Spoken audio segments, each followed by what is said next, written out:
உண்ணும் உணவுக்கும் உணர்வுகள் உண்டு. அதில் உப்பும் உரப்புக்கும் என்றும் உரிய இடம் உண்டு.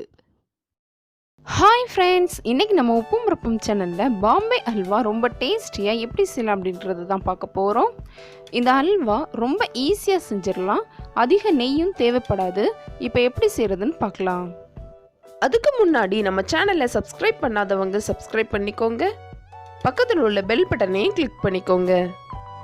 ஃபஸ்ட்டு ஒரு பவுலில் 1 கப் அளவு கார்ன்ஃப்ளவர் கூடவே 1.5 கப் அளவு தண்ணீர் சேர்த்து கட்டிகள் இல்லாமல் கரைச்சி தனியாக எடுத்து வச்சுக்கோங்க. அப்புறமா ஸ்டவ் ஆன் பண்ணி ஒரு கடாய் வச்சுட்டு அதில் 1/2 டீஸ்பூன் அளவு நெய் சேர்த்துக்கோங்க. நெய் சூடானதும் சின்ன சின்னதாக கட் பண்ண முந்திரி 2 டேபிள் ஸ்பூன், வெள்ளரி விதை 2 டேபிள் ஸ்பூன் இதெல்லாம் சேர்த்துட்டு ஒரு 30 செகண்ட் வறுத்து தனியாக எடுத்து வச்சுக்கோங்க. இதே கடாயில் 1.5 கப் அளவு சீனி கூடவே 1 கப் அளவு தண்ணீர் சேர்த்து கலந்து விட்டுக்கோங்க.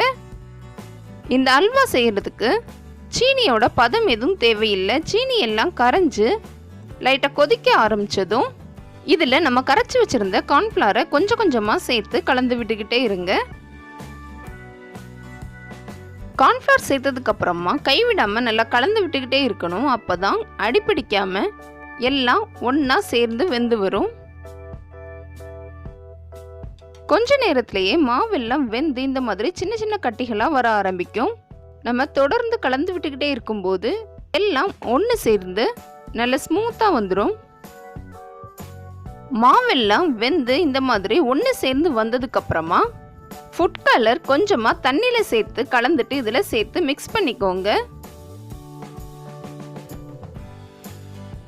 அடுத்ததாக இதில் 1 டேபிள் ஸ்பூன் அளவு நெய் சேர்த்து கலந்து விட்டுக்கோங்க.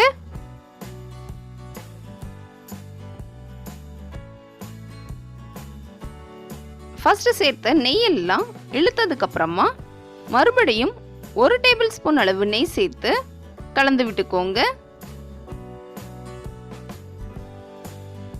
நெய் சேர்த்து கலந்து விடும் போதே அல்வா நல்லா கண்ணாடி மாதிரி மாற ஆரம்பிக்கும்.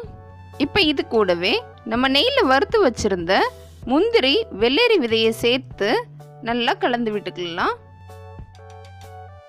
அல்வா இந்த அளவு கடாயில் நல்லா ஒட்டாமல் வந்ததும் ஸ்டவ் ஆஃப் பண்ணிட்டு உடனே நெய் தடவி வச்சிருக்க ஒரு பாத்திரத்துக்கு மாற்றிக்கோங்க. ஸ்பூனோட பேக் சைடில் கொஞ்சமாக நெய் எடுத்துட்டு எல்லா பக்கமும் ஈவனாக ஸ்ப்ரெட் பண்ணிக்கோங்க. இது அப்படியே 1 மணி நேரம் விட்டுருங்க, நல்லா செட் ஆகிடும். இதை ஒரு பிளேட்க்கு மாற்றிடலாம். அவ்வளோதான், ரொம்பவே சுவையான பாம்பே ஹல்வா சூப்பராக ரெடி பண்ணியாச்சு. இது செய்கிறதுக்கு நெய்லாம் ரொம்பவே கம்மியாக தான் தேவைப்படும், ஆனால் டேஸ்ட் ரொம்பவே சூப்பராக இருக்கும். இப்போ இதை கட் பண்ணி காமிக்கிறேன் பாருங்கள். பார்க்கும்போதே சாப்பிடணும்னு தோணும். நீங்களும் கண்டிப்பாக இந்த ரெசிபி உங்கள் வீட்டில் ட்ரை பண்ணி பாருங்கள். இந்த வீடியோ பிடிச்சிருந்தா உங்கள் ஃப்ரெண்ட்ஸ் அண்ட் ஃபேமிலிக்கு ஷேர் பண்ணுங்கள்.